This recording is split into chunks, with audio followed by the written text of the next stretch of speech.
Friends, I am Kirtana Shteri, 5th class in Vidya Jyoti English Medium School, Alamuru. Today my project is Telugu. చిరప్రతి Subbarao ఎక్కడ ఎప్పుడు జన్మించారు? తల్లిదండ్రులు ఎవరు?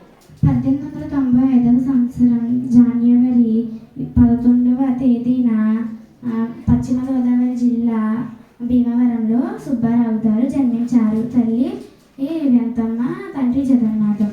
సుబ్బారావు గారు తీసుకున్న నిర్ణయం ఏంటి?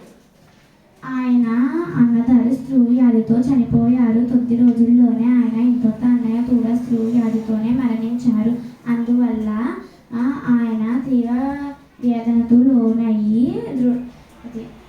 వ్యాధులతో మందులు కనుక్కోవాలని దృఢ నిర్ణయం తీసుకున్నారు. సుబ్బారావు గారు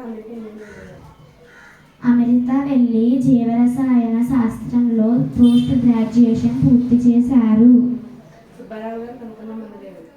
సుబ్బారావు గారు కనుక్కున్న మందులు ఆరోమైసిన్, ఫోలిక్ ఆమ్లం, ఓడోసోనేట్ యాసిడ్, హైడ్రోజిన్. లీడర్ సంస్థ సుబ్బారావు గారి గురించి ఎలా గౌరవించింది? లీడర్ల సంస్థ ఆయన మీద ఉన్న గౌరవంతో సుబ్బామైసిన్ అనే మందును ప్రవేశపెట్టింది. ఆయన కాంస్య విగ్రహాన్ని కూడా ప్రతిష్ఠించారు.